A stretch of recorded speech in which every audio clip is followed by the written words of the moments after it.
राज्यात लोकसभा विधानसभेनंतर आता स्थानिक स्वराज्य संस्थांच्या निवडणुकांपैकी नगर परिषद आणि नगरपंचायतीच्या निवडणुका पार पडणार आहेत. 246 नगर परिषद आणि 42 नगरपंचायतीच्या निवडणुकांचा कार्यक्रम जाहीर झाला आहे. या निवडणुकांसाठी मंगळवार 2 डिसेंबर रोजी मतदान होणार आहे, तर 3 डिसेंबर रोजी या मतदानाचा निकाल लागणार आहे. या निवडणुका जरी स्थानिक पातळीवर असल्या तरी राजकीय पक्षांनी लावलेल्या ताकदीमुळे या निवडणुकांनाही महत्त्व प्राप्त झालंय. राजकीय पक्षांचे प्रमुख सभा घेत आहेत. आज 1 डिसेंबर असून या सभांचा आणि प्रचाराचा अंतिम दिवस. त्यामुळे निवडणुकांचा निकाल काय येतो, जनतेचा कौल कोणाच्या बाजूने लागतो ते पाहणं महत्त्वाचं ठरणार आहे. अशात राज्य निवडणूक आयोगानं एक मोठा निर्णय घेत निवडणुका पुढे ढकलल्या. त्यामुळे राज्याच्या राजकारणात एक ट्विस्ट निर्माण झालाय. तर जाणून घेऊयात नेमकं काय घडतंय राज्यात. नमस्कार, मी वैभव पाटील. तुम्ही पाहतात माय महानगर लाईव्ह. नगर परिषद आणि नगरपंचायतीच्या निवडणुकांमध्ये 288 अध्यक्ष आणि 3820 प्रभागांमध्ये 6859 सदस्यांची निवड केली जाणार असल्याचं राज्य निवडणूक आयुक्त दिनेश वाघमारे यांनी जाहीर केलं. मात्र या निवडणुकांच्या तारखा जाहीर करण्यापूर्वी राज्याच्या राजकारणात मोठ्या वादानं डोकं वर काढलं. हा वाद म्हणजे दुबार मतदाराचा. राज्यात विधानसभेच्या निवडणुका झाल्या. या निवडणुकांच्या निकालावेळी जनतेचा कौल महायुतीच्या बाजूने गेला. मात्र निकालाची पडताळणी केली असता निवडणुकीत घोळ झाल्याचा आरोप विरोधकांनी केला. इतकंच काय, तर लोकसभेनंतर अचानक वाढलेल्या 5 लाखांहून अधिक मतदारांवर विरोधकांनी मतांची चोरी केल्याचा आरोप सत्ताधाऱ्यांवर केला. शिवाय राज्य निवडणूक आयोग आणि आयुक्त यांचीही राज्यातील विरोधकांनी भेट घेत निवडणुकांचा कार्यक्रम दुबार मतदारांची यादी सुधारल्यानंतर घ्या असा सल्ला दिला.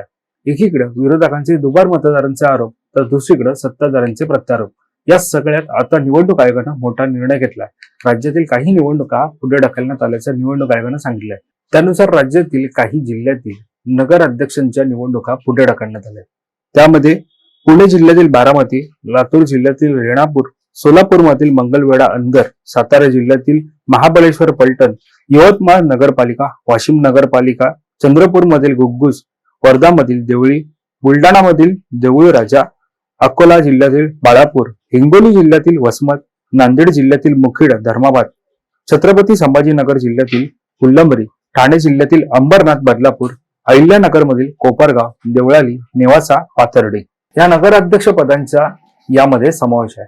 नगर परिषद आणि नगरपंचायतीच्या निवडणुकी दरम्यान 35 ठिकाणी निवडणूक निर्णय अधिकाऱ्यांच्या विरोधात उमेदवारांनी न्यायालयात धाव घेतली आहे. या संदर्भातील अपिलावर 23 नोव्हेंबर किंवा त्यानंतर आदेश दिले असतील तर नगर परिषद आणि नगरपंचायतीच्या अशा जागांवर निवडणूक घेऊ नये आणि नगर अध्यक्ष पदाच्या निवडणुकीतील अपील प्रलंबित असेल तर संपूर्ण नगरपालिका अथवा नगरपंचायतीच्या निवडणुकीला स्थगिती देण्याचे आदेश राज्य निवडणूक आयोगानं जारी केले आहेत. दरम्यान 29 नोव्हेंबरच्या रात्री उशिरानं हे आदेश जारी करण्यात आले.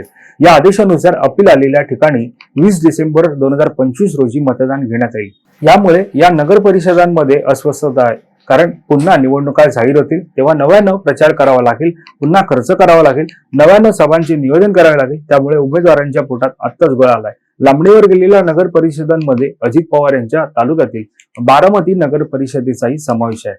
आता निवडणुका पुढे ढकलण्यात आल्या त्यातील काही जागांवरची परिस्थिती जाणून घेऊयात. अंबरनाथ आणि बदलापुरात स्थगिती. ठाणे जिल्ह्यातील अंबरनाथ परिषदेची निवडणूक पुढे ढकलण्यात आली. कुळगाव, बदलापूर नगर परिषदेतील 6 प्रभागांमध्ये निवडणूक स्थगित झाली आहे. ही निवडणूक आता 20 दिवस लांबणीवर गेली आहे. 2 डिसेंबरला होणारे मतदान आता 20 डिसेंबरला होणार आहे. यवतमाळ जिल्ह्यातील नगर परिषदेची निवडणूक लांबणीवर पडण्याची शक्यता आहे. दिग्रस, पंढरकवडा आणि वणी येथील काही प्रभागांची निवडणूक लांबणीवर जाण्याची चिन्ह आहे.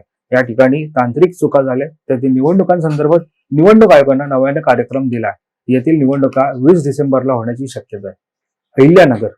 अहिल्यानगर जिल्ह्यातील 4 नगर परिषद निवडणुका पुढे ढकलल्या आहेत. कोपरगाव, देवळाली, नेवासा आणि पाथर्डी या 4 ठिकाणी नगर अध्यक्ष पदाच्या उमेदवाराबद्दल कोर्टात अपील असल्याने नगर परिषद निवडणूक पुढे ढकलली आहे. 7 नगरसेवक पदाच्या उमेदवाराबाबत कोर्टात अपील असल्याने त्या ठिकाणी देखील मतदान प्रक्रिया पुढे ढकलण्यात आली आहे. पुढे ढकललेल्या नगर परिषद आणि नगरसेवक पदाच्या निवडणूक प्रक्रियेमध्ये 10 डिसेंबर पर्यंत माघार घेण्यासाठी मुदत आहे. तर 20 डिसेंबर रोजी मतदान आणि 21 डिसेंबर रोजी मतमोजणी होणार असल्याची शक्यता आहे. सोलापूर. मंगळवेढा जिल्ह्यातील नगरपालिकेसाठी सुधारित कार्यक्रम जाहीर करण्यात आलाय. मंगळवेढा जिल्ह्यातील नगरपालिकेसाठी नामनिर्देशक मागे घेण्याची अंतिम मुदत 10 डिसेंबर आहे. चिन्ह वाटप व अंतिम यादी 11 डिसेंबर रोजी जाहीर होईल. या नगरपालिकेसाठी मतदान 20 डिसेंबर रोजी होईल तर मतमोजणी 21 डिसेंबरला होईल. धाराशिव नगरपालिकेतील 3 जागांसाठी म्हणजे प्रभाग क्रमांक 2A, 7B आणि 14B या प्रभागांसाठी सुधारित निवडणूक कार्यक्रम जाहीर करण्यात आलेला आहे. 29 नोव्हेंबरच्या रात्री उशिरा राज्य निवडणूक आयोगाने हा निवडणूक कार्यक्रम जाहीर केला आहे. चंद्रपूर जिल्ह्यातील घुग्गुस नगर परिषदेची निवडणूक पुढे ढकलण्यात आली आहे. या निवडणुकीची प्रक्रिया 4 डिसेंबर ते 20 डिसेंबर दरम्यान राबवण्यात येणार असल्याची जिल्हाधिकाऱ्यांची प्राथमिक माहिती आहे. अकोला जिल्ह्यातील बाळापूर नगरपालिकेचा समावेश आहे. नगराध्यक्षपदाच्या उमेदवाराबाबत न्यायालयीन याचिका दाखल असल्याने निर्णय प्रलंबित आहे.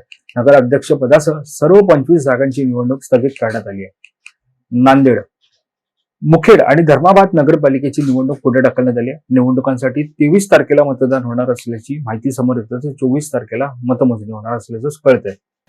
पुणे जिल्ह्याच्या मावळ तालुक्यातील 12 जागांच्या निवडणुका स्थगित करण्यात आल्या. तळेगाव आणि लोणावळ्यातील प्रत्येकी 6 जागांचा यामध्ये समावेश आहे. आमदार सुनील शेळकेंच्या बंधूंच्या जागेची देखील निवडणूक पुढे ढकलण्यात आली आहे. पुण्यातील मावळ तालुक्यात 2 नगर परिषदांमधील 12 जागांच्या निवडणुका स्थगित करण्यात आल्या. बारामतीतील नगराध्यक्षांच्या निवडणुकीसह काही प्रभागातील 7 जागांचा विचार करून निवडणूक प्रक्रिया आता 20 डिसेंबर रोजीपर्यंत पुढे ढकलण्यात आली आहे. नगराध्यक्षपदाचाही यामध्ये समावेश असल्यानं बारामतीचे नगर परिषदेचे मतदान थेट आता 20 डिसेंबर रोजी घेतलं जाणार आहे. आता या सगळ्यामध्ये आपण पाहिलं की निवडणुका पुढे ढकलण्यात आलेल्या आहेत. मात्र एक महत्वाची बाब म्हणजे राज्य निवडणूक आयोगाकडून या ज्या ठिकाणी बाधित आढळले त्या ठिकाणी सुधारित निवडणूक कार्यक्रम जाहीर करण्यात आलेला आहे.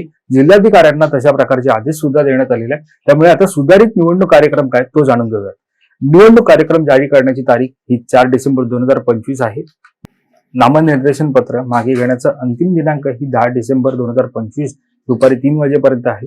निवडणूक चिन्ह वाटप व अंतिम उमेदवारांची यादी प्रसिद्ध करण्याची दिनांक ही 11 डिसेंबर 2025 आहे.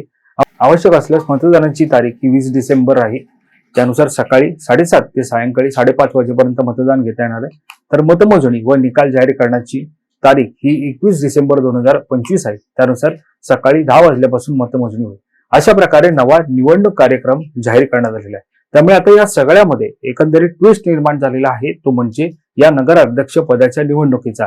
एकीकडे बिनविरोध निवडून आलेले नगराध्यक्ष आहेत, तर दुसरीकडे आता अर्ज आहे. त्यामुळे आता या सगळ्यामध्ये नेमकं काय घडतं हे पाहणं महत्त्वाचं ठरणार आहे. याशिवाय सत्ताधारी असो वा विरोधक असो, राज्य निवडणूक आयोगाच्या या निर्णयावरती सुधारित निवडणूक कार्यक्रमावरती आरोप करताना पाहायला मिळत आहे, यावरती आक्षेप नोंदवताना पाहायला मिळत आहे. अशा प्रकारे उद्या निवडणूक असताना कार्यक्रम पुढे ढकलणं हे अत्यंत चुकीचं असल्याचं मुख्यमंत्री देवेंद्र फडणवीस यांचं म्हणणं आहे.